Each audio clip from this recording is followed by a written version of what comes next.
Welcome to another episode of the Anything But Football podcast with my co-host Matt Goldman and myself. Matt, how was the Christmas season for you? How have you been through all this break and after taking last week off from recording? Well, Christmas break was pretty good, Mick. Enjoyed just chilling out, not having to worry about anything. Got to watch a lot of sports. Yeah, and just spend time with the family. What about you?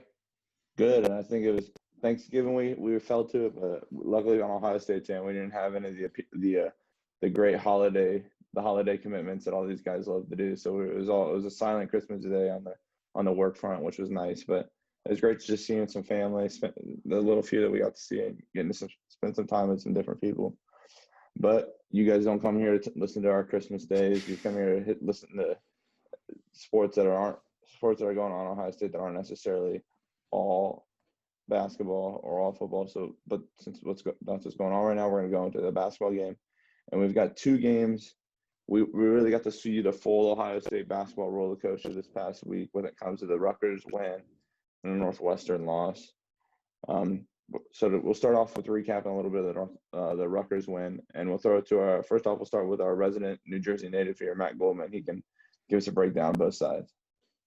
First off, very cold here in New Jersey. Just it might be similar to Ohio, but it is freezing now. It's just 30s every day, so I got to wear my big jacket. But Rutgers, my home state team, no Cliff O'Morey, the starting center who I got to see in high school a lot for Roseau Catholic. He was the number 46th recruit in the country. Commander Rutgers was the big in-state commit for the Scarlet Knights, but he's out with, I believe it was a knee sprain, so he's going to be out. It's for a pretty big amount of time. I think it was indefinite at the moment.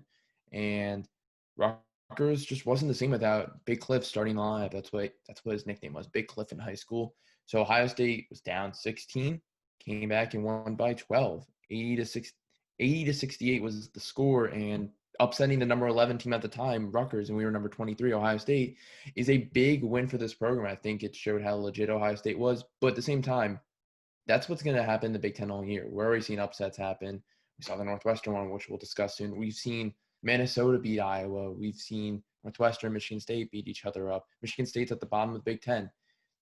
There is going to be a lot of weird games that happen, but it's just a part of the season, and I mean, it's 2020, so it makes sense at this point. But the big takeaway I take from Rutgers, I'll start off with, and then I'll flip it to you, Mick, is Miles Johnson. Miles Johnson, 2 points, fouled out in the game.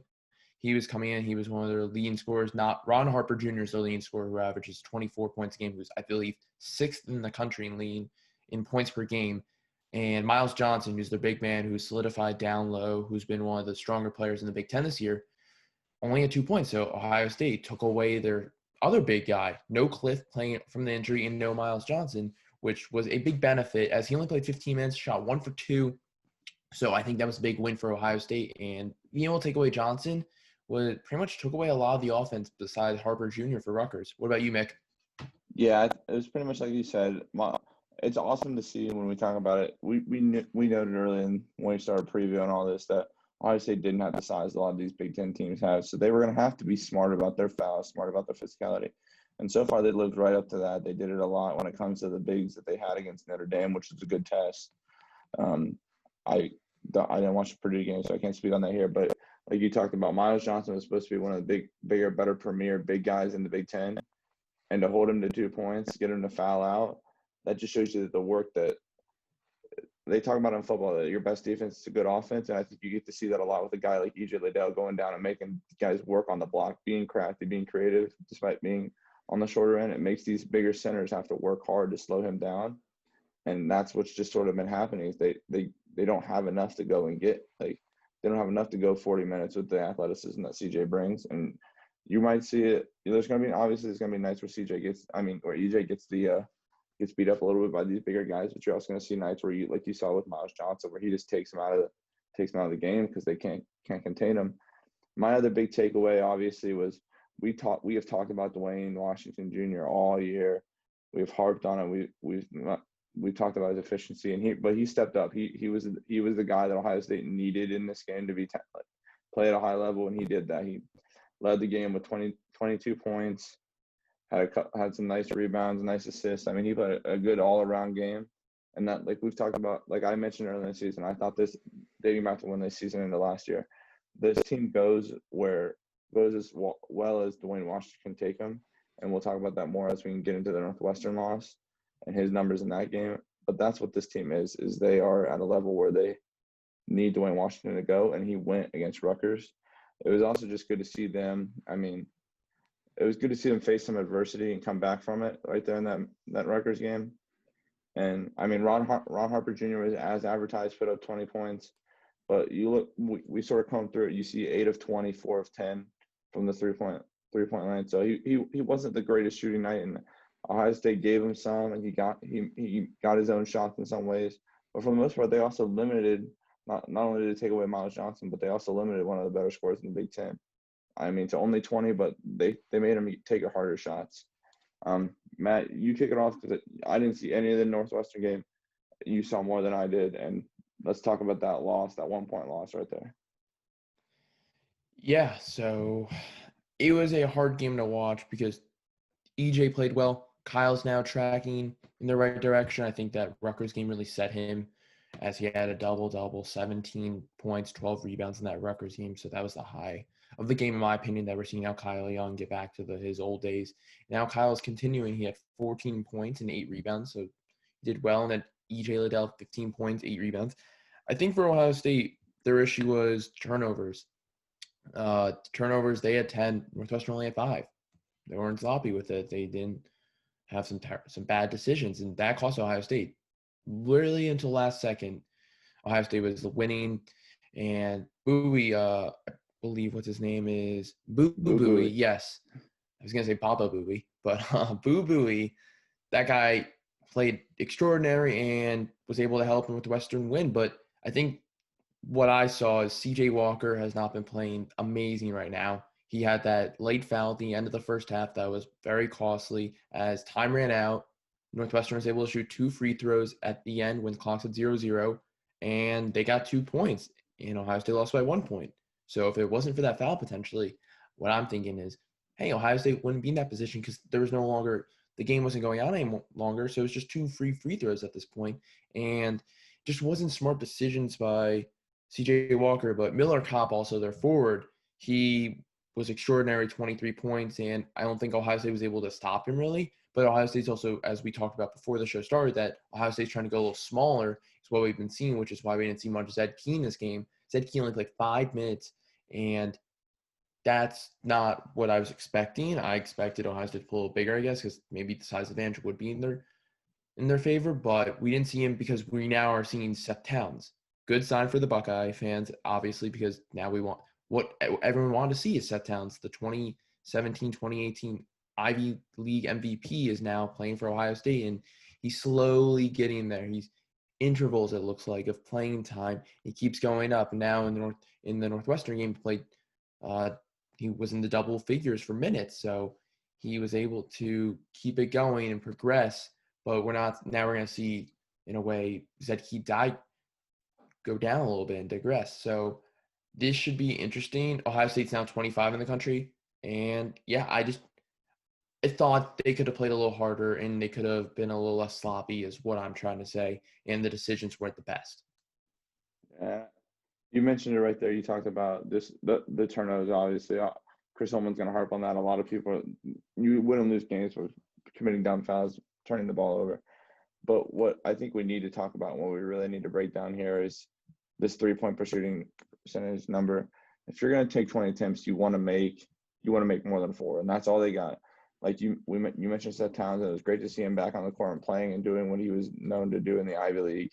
He had 11 points. He was 3 or 4 for shooting. But outside of that, the Ohio State team made 4 threes, and Seth Towns made 1 of them. Seth made 3 of them. Dwayne Washington made 1 of them, and nobody else on the team hit a 3-point shot the whole game. Not Justice Suing, not C.J. Walker, not Eugene Brown, who didn't even attempt one, not Justin Ahrens, who only Justin. I don't know what the deal is with Justin, but not even Justin Ahrens got an attempt off from 3-point land.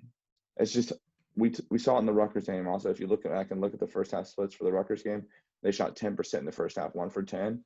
They were sort of able to come back to life come a little back in that second half, and they shot They shot 33%, 3 and 9, which is better. Only four. You to win a game in the Big Ten, you need to make more than 4 3-pointers in a game, and that's just Ohio State was able to get it, pull the game out because, like we talked about in the Rutgers game, they got Miles Johnson out of the inside, and that's obviously a great help. But if you're going to be a team that's going to play discipline, not turn the ball over, not commit stupid fouls, you got to hit more than 4 3-pointers. It's just going to be a struggle to see Ohio State's team have to try and do that week in and week out and game in and game out, because I don't know if they have that. Dwayne Washington, like we talked about, it's a roller coaster. It's going up and down. Maybe Seth can bring that spark. Maybe Justin can sort of find himself again. It's just all going to depend on what happens in that game and what Ohio State can do. Going forward, we got a game up against Nebraska, who seems to be one of the lower teams in the Big Ten. Obviously not the lowest, because like you said, the vaunted Michigan State Spartans have fallen from the high ranks, and they're now bottom dwellers this season. But Nebraska is a team that is, I think, sort of still in transition under Fred Hoiberg. Some transfers, some young classes and everything. They're working to build that program. I haven't got to watch much of them this year, but I mean, every game out in the Big Ten is going to be tough. But like we talked about earlier in the year, if you want to be one of the top teams in the Big Ten, this needs to be a win. This doesn't need to be a game that comes in question. So, Matt, what are you looking forward to? What are you sort of knowing you want to see for this Nebraska game? So, Nebraska is a two-man team, in my opinion. It's Teddy Allen, Delano Banton. Banton, I said that correct. And Teddy Allen averaging 18 points a game. Delano Banton averaging 14 points a game. And Banton also averaging 5 rebounds, 3 assists, 2 blocks. So he's doing the show pretty much. And these two guys is what, I guess you mentioned it. It's transition. Fred Hoiberg, first year. He's still getting used to this whole college. He's back in the college basketball life after his Iowa State tenure a long time ago, and then the Chicago Bulls and NBA. But this Nebraska team doesn't have the talent that Ohio State has, just to put it there. Nebraska's 4-5.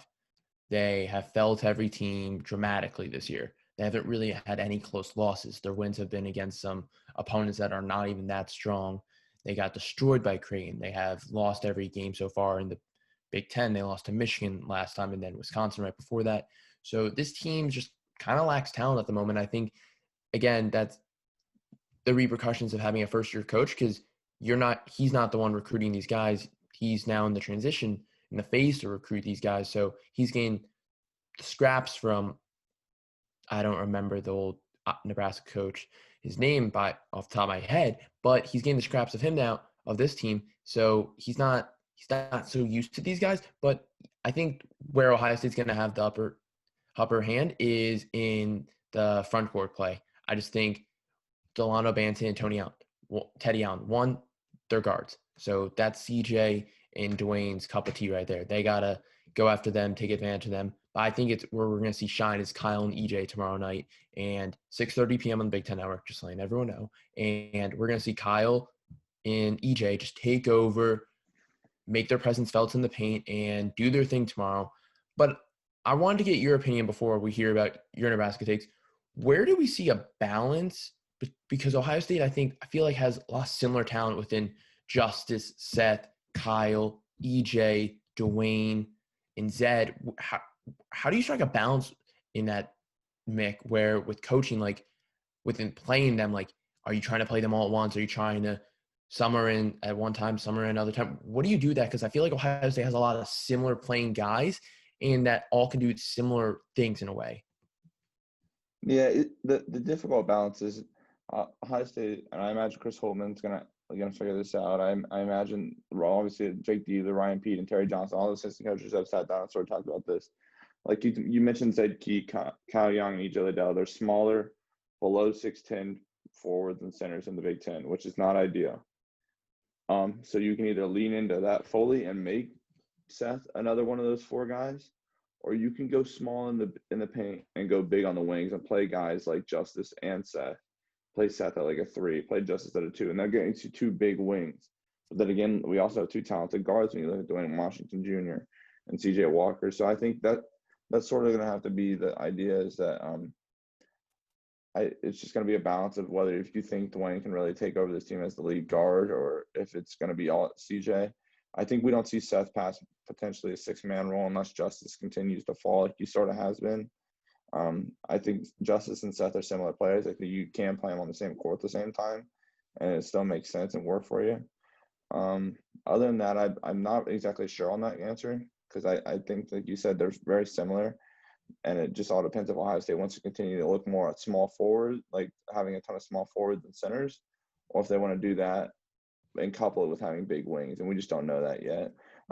Like you said, I don't know much about Nebraska, but it's a team you need to beat. When you look at Nebraska's 4 wins that you mentioned on the air, it's against McNeese State, North Dakota State, South Dakota, and Doane. I don't know what Doane is. I didn't know it was a college, but they beat them by over 30 points.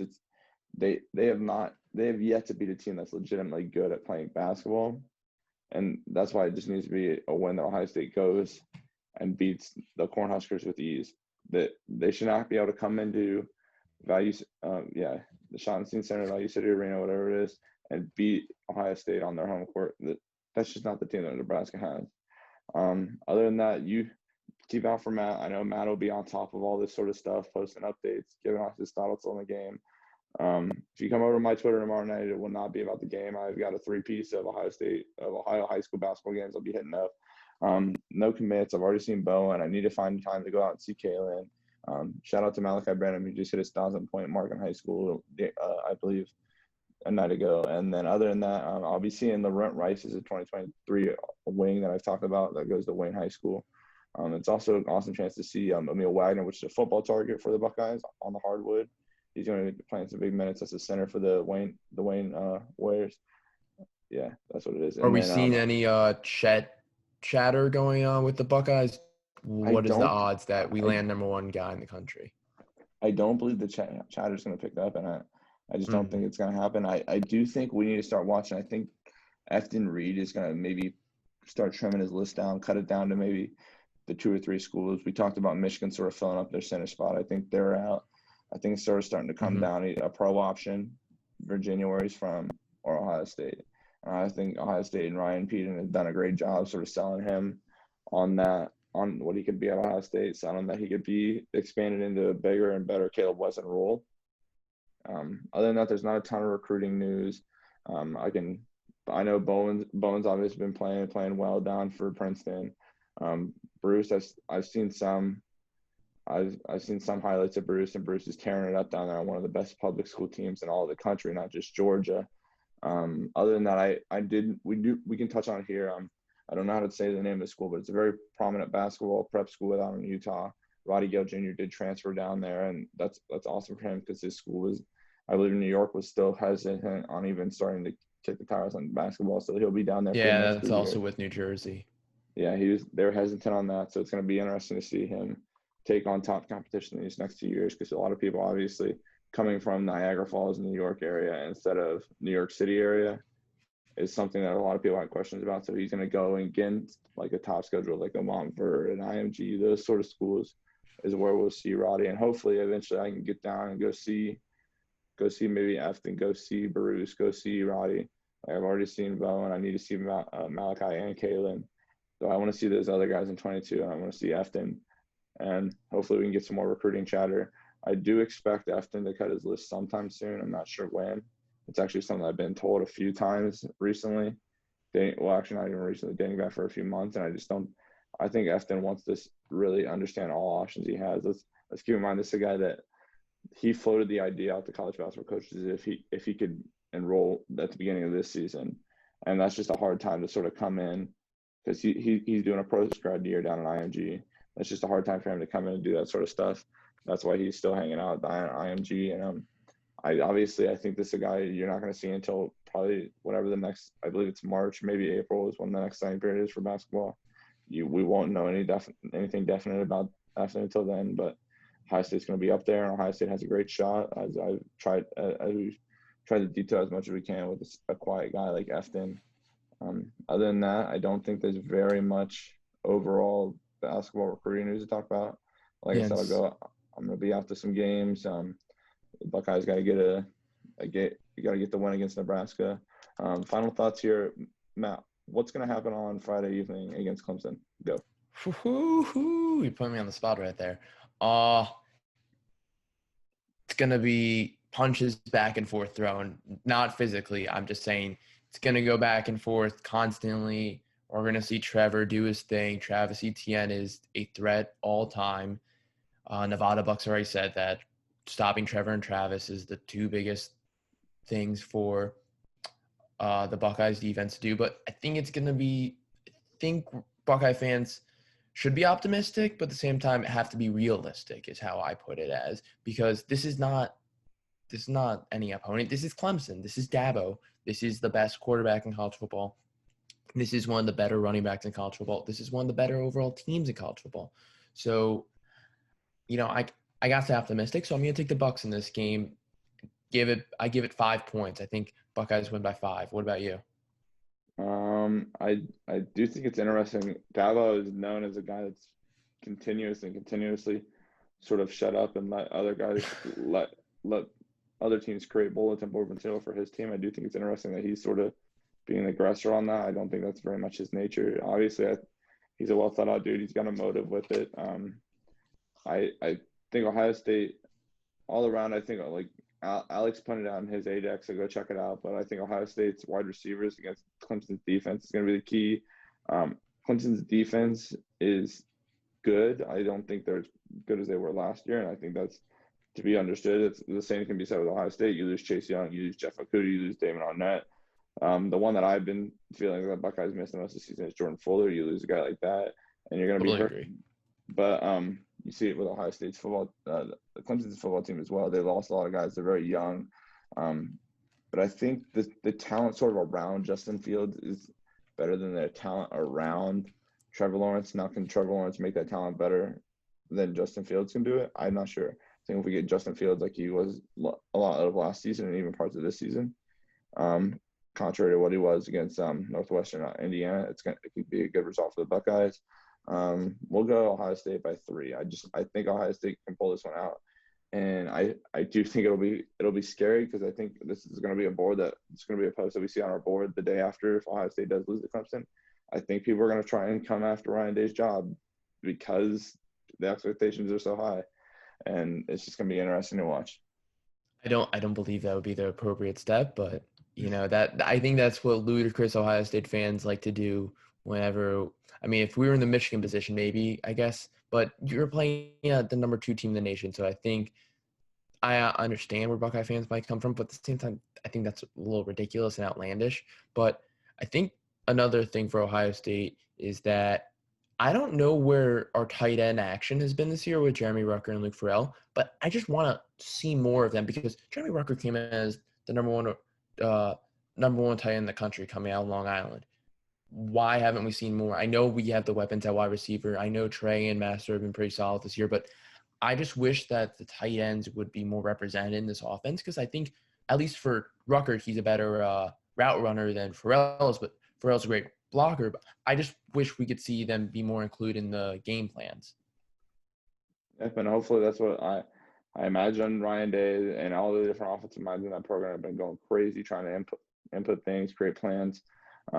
Matt's just trying to get a little love to his New Jersey guy. Sorry, I think Ruckett's a New York guy, but I think Matt still appreciates the East Coast vibes. But tune in. Hopefully we can come back and you guys come back and listen next week for another episode of Anything Football. Thanks for tuning in and have a great weekend. And here's to 2 Buckeye wins tomorrow and then on Friday. Bye. Go Bucks.